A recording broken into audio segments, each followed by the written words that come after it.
And so as we get started here, my name is Scarlet Bjornson, and I am Executive Relations for Bissell Center, and I will be moderating today's panel as we go through our talk on reaching out and our introduction to housing-focused encampment outreach.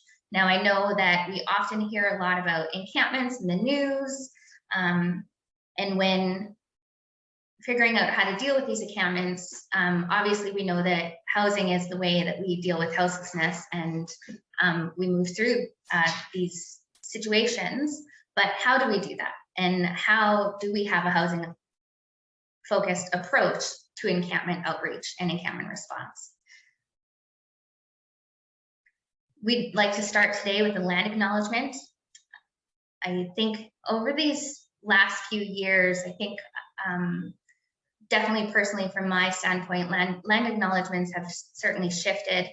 And I think considering that, you know, today we are on Treaty 6 territory, and we are working in a sector that is disproportionately affecting Indigenous folks in our communities, with, you know, 60% of the people that we serve tend to have an Indigenous background. I think the land acknowledgement is one that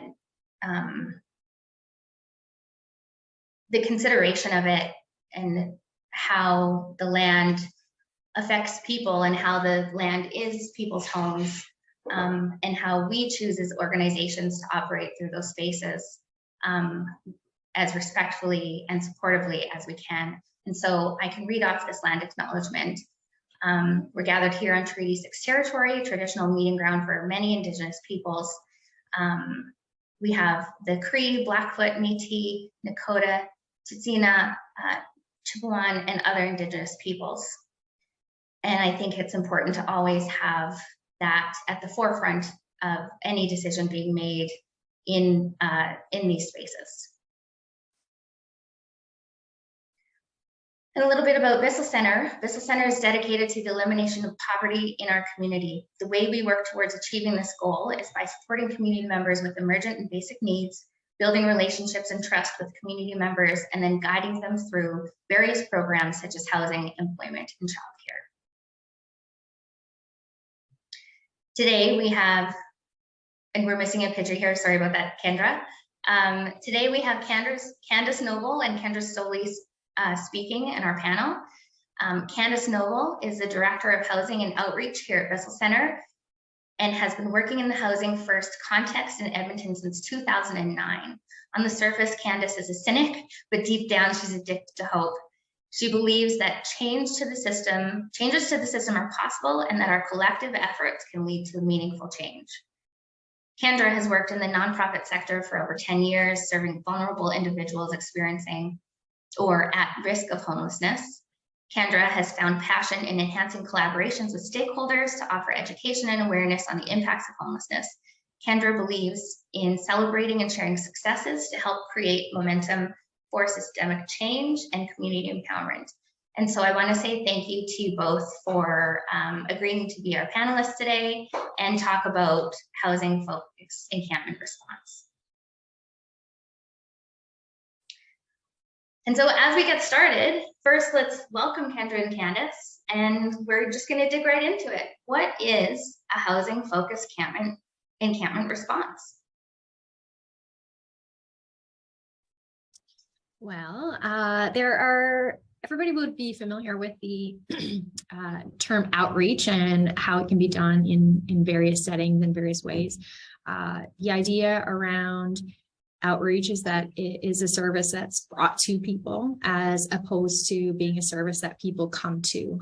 So it removes the barrier of access for folks. And with a housing focused outreach response, we take our housing services directly to folks where they're at, specifically in encampments. So whether that's below bank, above bank, wherever they are, we meet people where they're at, assess their needs for housing, their barriers they're faced with for overcoming them, and make a plan to get that person out of that encampment and into housing.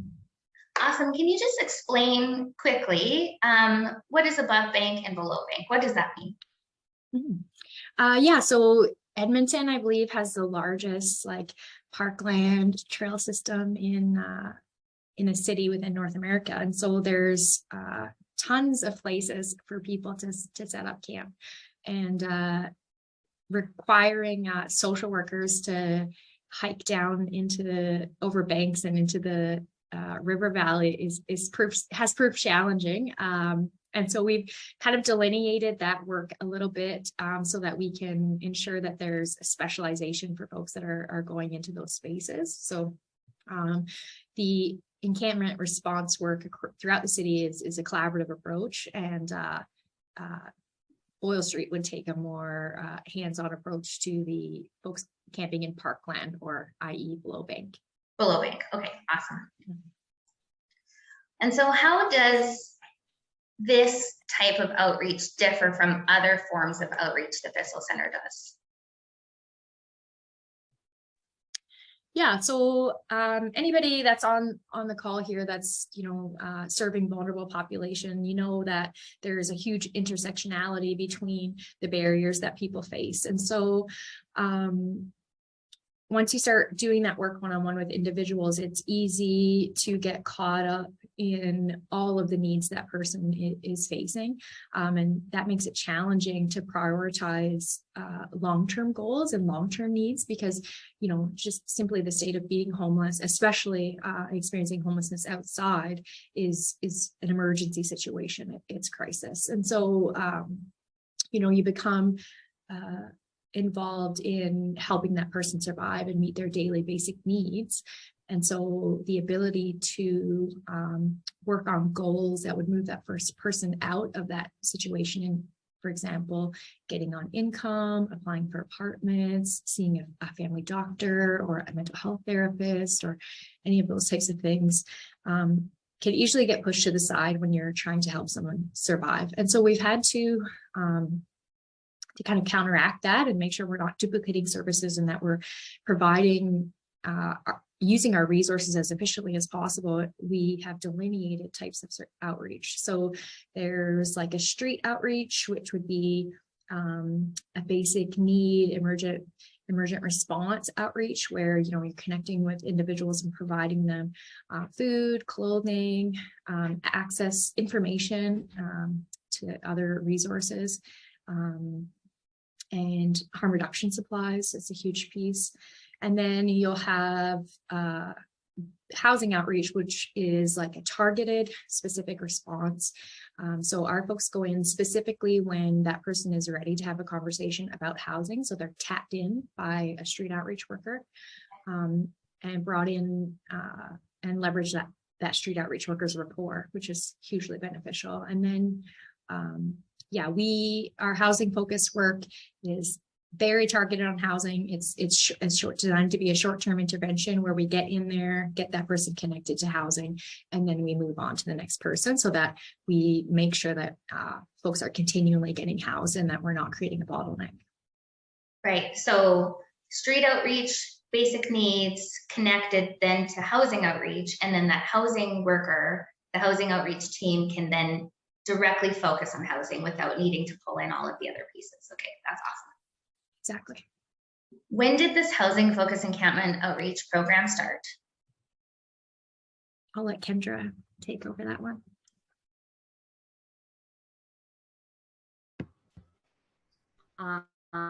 So our outreach housing team started in 2013, and the focus has always been pulling from the by names list to work with those individuals who were most vulnerable, which means sleeping outside.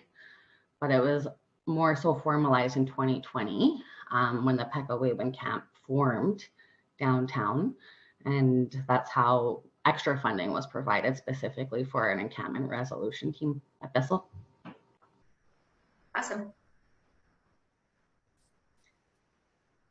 So here's the question next. Is this a collaborative effort? Well, who are the partners involved, and what does this partnership look like? Absolutely. Encampment response relies heavily on collaboration. So we have Homeward Trust and the City of Edmonton that are our funding partners and also help with coordination efforts. We collaborate very closely with the Boyle Street Outreach team, as Candace had mentioned. Their efforts are really focused on those basic needs, basic and emergency needs. Their team works closely with the City of Edmonton Park Rangers and police to respond to encampments that they are getting calls from 311. There might be some citizen complaints or some safety concerns. They assist our team with doing the initial housing assessment. So they're having those conversations prior to our team stepping in. They're also really helping us with that pre-housing work. So when you apply for a place, you need ID and income. So the Boyle Street Outreach team is focusing on helping our team get those things in place so our team can solely focus on housing the individual. Yeah, I think if we could just expand on that for a second, I think that the broader community can really not have a full view of what barriers there are to housing, and something as simple as ID can be a barrier, because without ID you can't get income supports, and without income supports you can't get housing. And so it's something so simple as ID. Even a mailing address, which is kind of odd, can be a barrier to you getting housing, not having access to that. So I just wanted to elaborate on that for a second. How did you decide which partners take which roles within this encampment response? Is it about, we have bullets here focusing on each team's expertise? Like, can you explain that to us a little? Yeah, it's focusing on the expertise of the team. So the Boyle Street Outreach team, for instance, is they've been doing this work for a very long time, and they've been working with vulnerable individuals in encampments for a very long time. So they are the expertise in that area, where our expertise is finding housing, securing housing for individuals. So although our collaborations have the same common goal, we do very different things. But the common goal is getting people safely housed and indoors. Yeah, so we also, as Candace mentioned, work with the Street Outreach team to do like a report transfer. So when Candace mentions below bank, those individuals specifically aren't camped outside like the Hope Mission or Bissell Center, where there is easy access to resources. So generally they might be trying to avoid resources. So the Street Outreach team is really working to build those relationships, and then working with our team to build a relationship with us in a positive way so they can trust our housing team to move forward and work with them. Can we expand on that just a little bit in this moment? And if we could talk about that relationship building and how important it is to build that trust with folks in a system where largely they've probably had to wait in line after line and disappointment after disappointment. And so if we could just expand on that just a smidge, that would be great. It's huge. And I think we touch on it in the next slide, because everybody kind of assume when a housing worker approaches an encampment, it's exciting, but they may have had bad experiences with housing teams previously. So there is a lack of trust in services. So that Street Outreach team really works with those individuals to say like, hey, we're here to support you and meet you where you're at, like a very client-centered approach. So we utilize their relationships so they can trust us as a housing team to say, we're all going to work together because we all have a common goal. And it could take several meetings. Yeah, it could take one meeting, it could take several, it could take several attempts at doing an intake, because we do cover some very sensitive information. And a lot of times, especially in housing, it's a very fast moving world. So individuals have been closed from several programs. So we utilize those relationships to say like, hey, we're still here. We understand that you may go out of contact because encampments are always moving, but we're still here to support.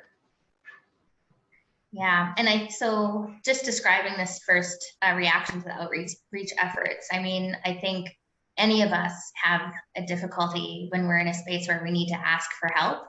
And then when you're in a situation like this, with all of the, unfortunately, shame and things that come along with living in this situation, it would make it even harder to ask for help, especially in a system that has let you down. Yeah, I think that barrier with participants being nervous to also leave their encampments to even go to a viewing. So working with the street outreach team to say like, hey, you stay at the encampment, watch their belongings while we take them on a viewing. And it really shows the collaboration and trust that we have in each other as teams. And I think that helps participants trust everybody more in the big picture. Right, because folks can be very protective over their things. They have very limited things with them. And then to leave that to go to a viewing only to come back to the encampment and have it be completely cleaned up and gone. You've lost now everything, and you're starting way behind zero now, because you have to now, maybe you had important documents. I know we've had stories within Bissell where they've come back and they had all of their tickets for work and they were starting work the next day. And then, well, now they can't show up to work. And so these things are frightening. And building that trust is so important. And to say, hey, we're watching this part of your life too, while also supporting you in this part of your life. So, okay, wonderful. When it comes to encampment assessments, who completes these assessments, and how is this information used?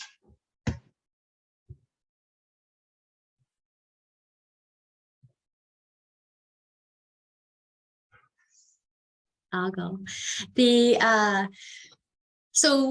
For our encampment response collaborative table, we've come together, like Kendra mentioned, Homeward Trust, the city of Edmonton, of course, as they're responsible for enforcement, and then other agencies such as us and Bissell Center. We came together to try and create something that we could use to determine what made cleaning up an encampment a priority, something that we could all understand, so that when we're on the ground, even though we don't work together always on a daily basis, one-on-one, we would have a common understanding of what made an encampment dangerous and needed to be cleaned up quickly. So we designed a risk-based matrix. Now, I think the caveat is very important that we didn't hit all the marks in creating this matrix. It has, some key pieces missing in terms of the vulnerability of the resident and those types of things. And so we're working to update and evolve that matrix, and it will be re-released, I think, next year.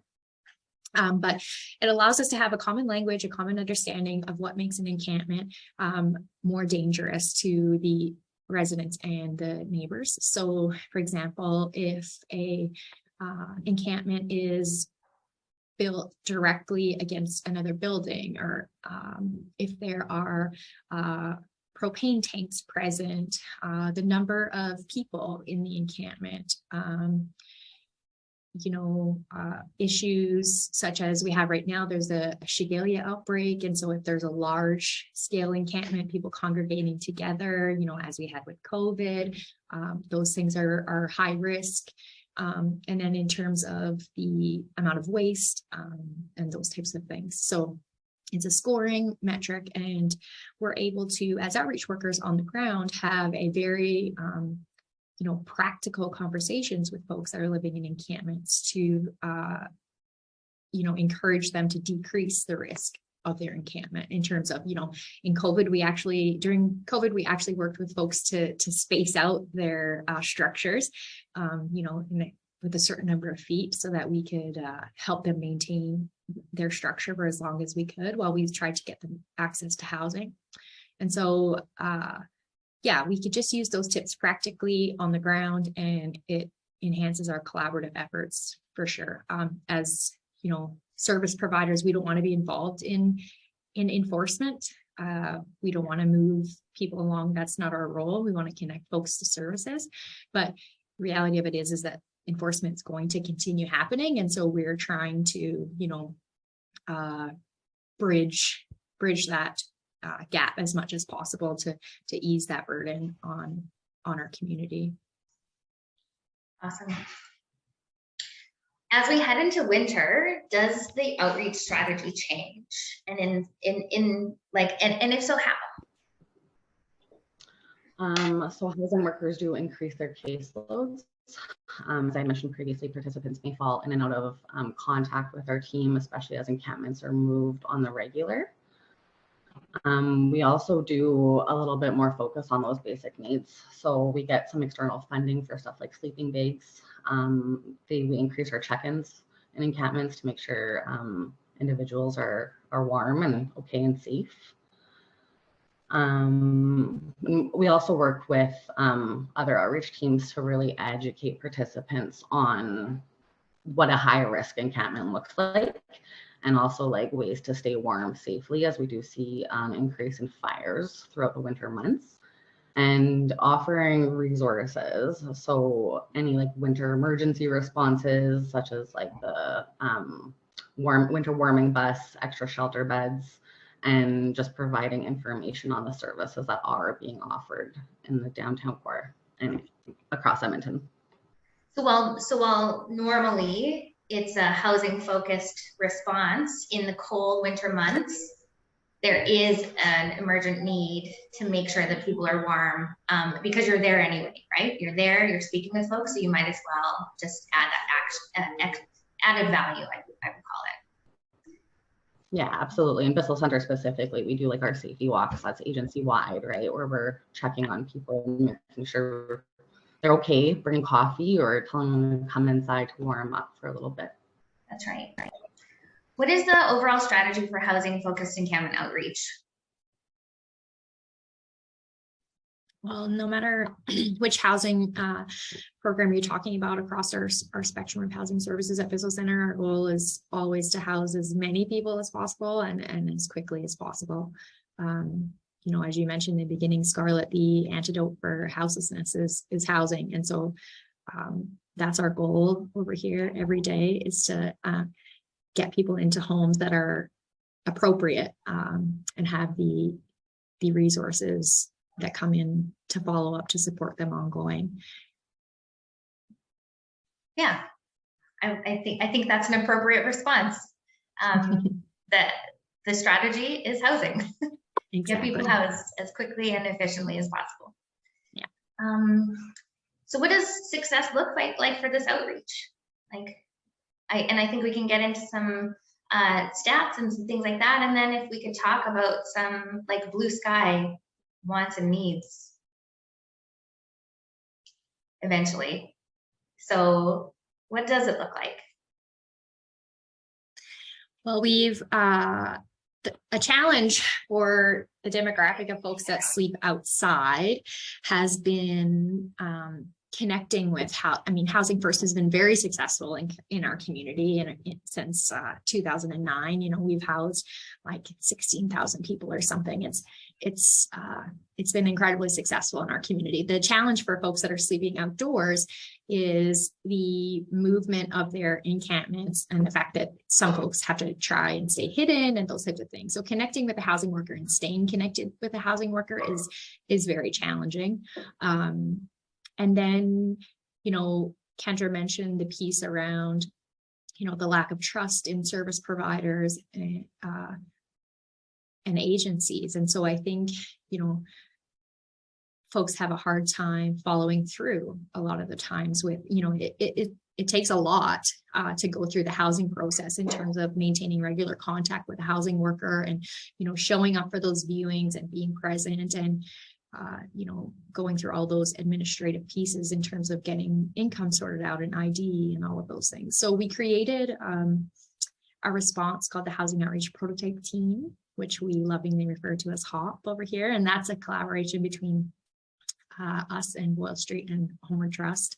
And we're trying to test things within that program to see if we can increase the successful outcomes for folks that are sleeping outside. So, you know, an average housing for someone that's sleeping outside takes about 50 days. And that is because of the barriers of getting them on income and getting their identification and staying connected with them regularly while they're, you know, getting moved around by enforcement and or possibly losing all of their belongings, having to start all over, those types of things. And so, you know, success for this team looks like decreasing that number. 50 days is a long time to wait, and folks have already been waiting years. And so our goal is definitely to decrease that amount of time for sure. And, you know, our efforts are to collaborate with as many people around the table as possible in order to make that happen. In my dream world, we would have some bridge housing sites specifically designed for folks that are sleeping outdoors, so that we could move them indoors immediately and take away that imminent crisis of having to meet their daily basic needs. So we could provide a level of security that would enable folks to do their housing search. We do have some bridge housing sites in our community, and there are some units that are designated to folks sleeping outside. So it's not something that's a new idea or anything in our community. It's just something that's a lack of resource for sure. And then in terms of permanent supportive housing, that's also something that would help this work be more successful. Our community is doing making some strides in that with these 500 new units coming online, sorry. And so that's encouraging for all of us doing this work. But yeah, for folks that are sleeping outdoors, the barriers that they experience are often more intensive, and the comorbidity of their barriers is higher. And so often those folks need a level of support that is beyond the housing first intervention, and they need permanent supports. And so obviously our community is lacking in those things. And so that would definitely help the cause. Yeah, I think one thing that we learned through other initiatives we were part of, TPNOL Expo, is that folks who are accessing these services really had health barriers and mental health barriers and they absolutely needed that 24-hour support, like people who are available to support them in their life, whether it's a harm reduction focus or just being there to support daily basic routine and needs. I think we learned that pretty clearly in those projects. I think it's important to also just really, really keep saying that. So thank you for stating that. We're going to run a little bit over our time before we get to questions, but if we could share a couple of success stories that you can bring forward to us to say, it's not all doom and gloom. There is goodness that happens out there, and there is people who move on to housing, and it can be pretty wonderful.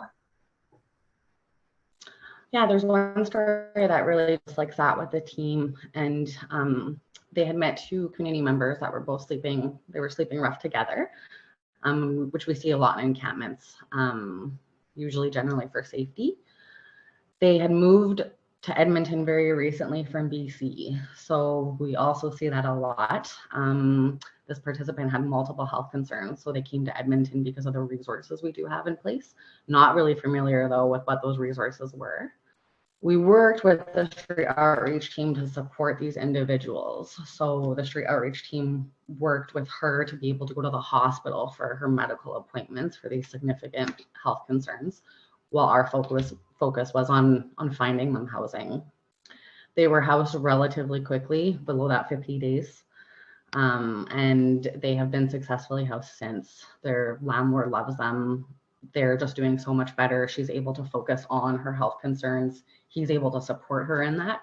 And they're both on the methadone program, which was huge. That's fantastic. Mm-hmm. That's really, really fantastic. I think we will leave it at that, and we'll welcome any questions. Sarah, she's moderating the questions. I believe Sarah's gonna, T-Sale from Bissell, she's going to ask the questions if there are any to Candace and Kendra. Not seeing anything yet, but we'll give it a couple minutes here. While we're waiting for questions in the chat, I think what we'll do is just say, just thank you so much to this collaboration. Thank you for attending our webinar today. Homeward Trust, Avita, CMHC, Edmonton, yes, Métis Housing, HomeEd, City of Edmonton, all of the partners, Boyle Street. It's an honor and a privilege to work in this space with all of these incredible agencies, and we couldn't do it alone, and we're grateful to have all you folks with us on this journey.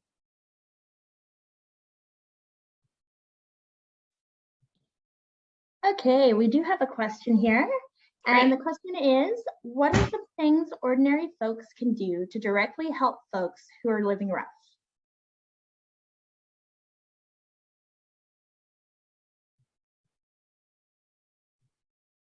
I think, just providing some basic need support where possible, know your resources, make yourself familiar with 211 and,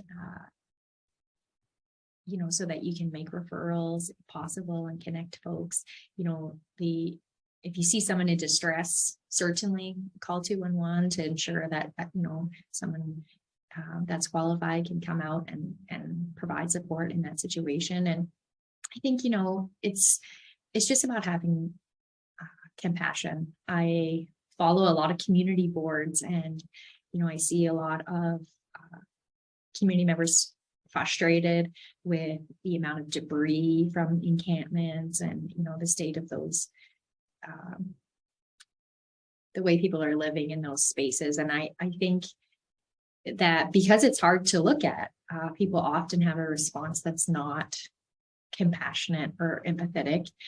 And I think that, we just need to be reminded of the humanness. It's a failure of our system and society that we allow people to live outdoors. And folks aren't choosing this because they want it. There's a lack of choice and options. And so I think, just seeing the humanness of every person that you encounter and understanding that, that person has barriers and is facing incredible challenges, and honor the resilience, I think, that they display simply by surviving. It's remarkable, really. So yeah, use 211, connect folks to resources where possible, provide people gloves and mitts and socks and blankets if you can, and, be patient with us. I know it doesn't look like things are happening quickly. And that's frustrating for all of us, service providers included, but we really are trying, and people just need some grace, I think. That's wonderful. Great. We got another question here along a similar vein. Who can citizens of Edmonton contact to encourage moving the work forward, i.e. to encourage more bridge housing and that sort of thing?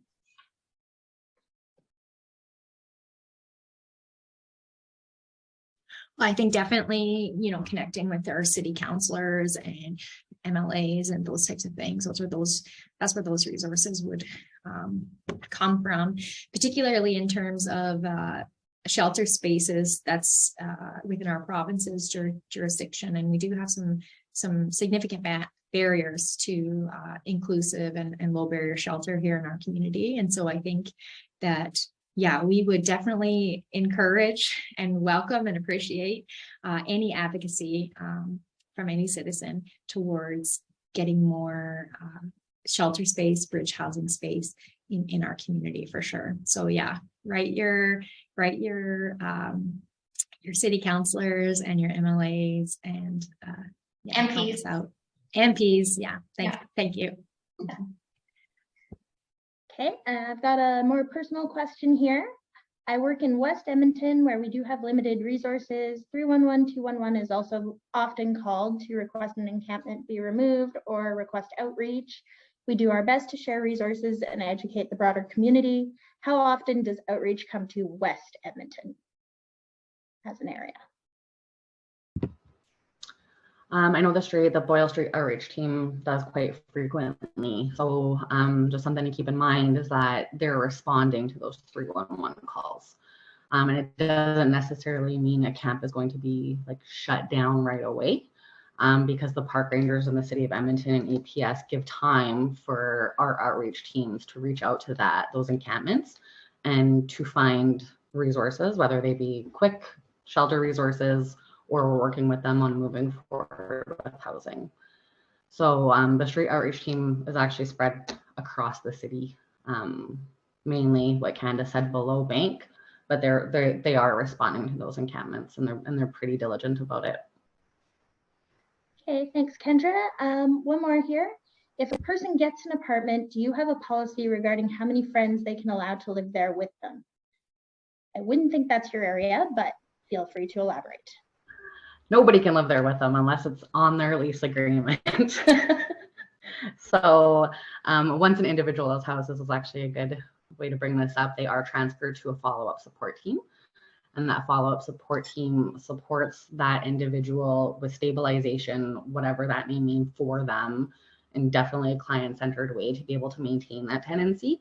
So that might be things like helping them understand their lease agreement, which generally means there's no other parties living with them unless that person is also on a lease agreement. So working on those guest management pieces, understanding their right as a tenant as well, and the landlord's right. So really understanding that RTA legislation. I think, sorry, just to follow up on that, I think this is an interesting cultural piece that you need to hit, because you know, Indigenous cultures specifically, you know, you can see lots of generations living together, and we, as Scarlet mentioned earlier, our Indigenous folks are largely overrepresented among people that are experiencing houselessness and sleeping outdoors. And so I think Kendra's absolutely right in the sense that we, you know, we make sure that tenants understand their lease agreement and the requirements of that and what that means. And typically, you know, someone's not allowed to stay more than a few days or a week, depending on what's agreed with the landlord, unless they are on the lease agreement. But our services, our follow-up services, definitely take a harm reduction and an inclusive approach to those things. In terms of, let's say there's 5 people that ended up in a house that we intended for one, then our folks are going to go in and assess what the needs are for that whole family. And so we'll, if the other folks that are staying want to get housed independently, we'll work with them towards that. If they all want to live together and need a bigger residence, we'll work towards that. And yeah, just advocate for that inclusivity to the landlord. And try and meet that household's needs as much as possible. If I could just expand on this just a little bit too. Last year, our talk was the barriers to actually leaving houselessness and staying successful in it. And this is all fine on paper, and you're right, like, let's talk about the lease and this is what you're allowed. But then when you're faced with knowing that your friends are still outside, plus the isolation that comes with, you were just part of this community and now you have been removed from that community, and while your basic needs survival, you're safe, now you want to bring more people into that space. You don't want to be lonely, and then 2, you also want your friends to survive, because they're still your friends, they're your family and your community that's kept you alive for however long. And I think that's a really important piece to touch on, is that emotional heaviness and guilt and weight of, like, why do I get to survive? And so managing that is challenging for the participant. And I think it's important to highlight that, you know, taking a harm reduction approach to service means that we're looking at what the actual problem is, not what rules are being broken.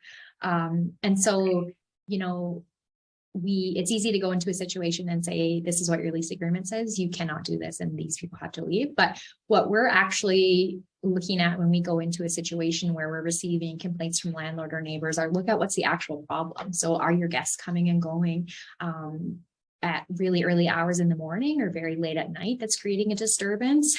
Have you brought too many physical belongings into the space? It's creating clutter and concerns. You look at what those actual complaints, what the root of those things are, as opposed to what the rule is. And then you can usually work with the folks to mitigate those things and allow everybody, you know, a level of contentment. And so that's the approach that we take for sure. Great. I've got another question here. Are you noticing a lot more women who need housing since the pandemic? What does this mean in regards to your approach?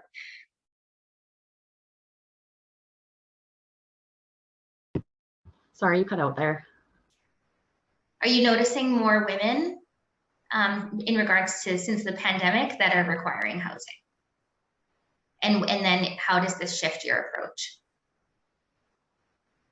I haven't noticed a difference as far as I'm concerned. I think we've always worked with males, females.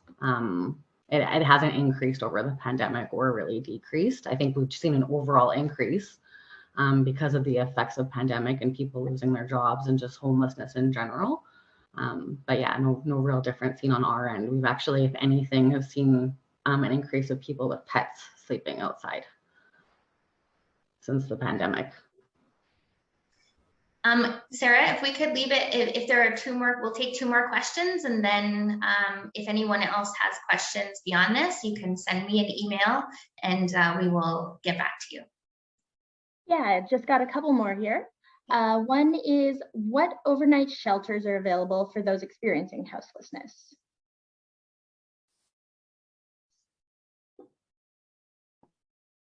That's a question, isn't it? So Hope Mission currently and the Mustard Seed are the largest shelter providers in our community. And they will be expanding their services for their winter response. Typically that's activated at the beginning of November, but there's some delays this year. And so we're supposed to have, I think, an additional 450 shelter beds come online by the end of December, I believe. So I think in regular months, the number of shelter beds are about 622. And that's obviously far less than over the number of, there's more than 2,000 people that are experiencing homelessness in our community. So even with the additional beds for winter, there's not enough spaces if everybody were to try and go inside. But yeah, the Mustard Seed and Hope Mission are the largest providers in our community, and they will be expanding their services for the winter. All right, we'll make this the last question. How does your team support parents experiencing homelessness and potentially having children sleeping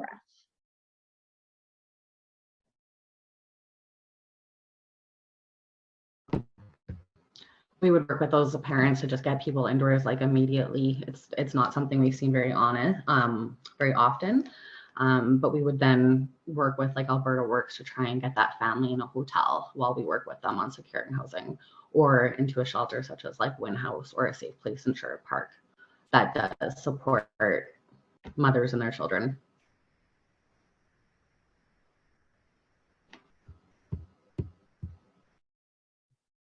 All right, everyone. So that was our final question. Again, please, here's my email address. If you have further questions, send them on over. We're happy to respond.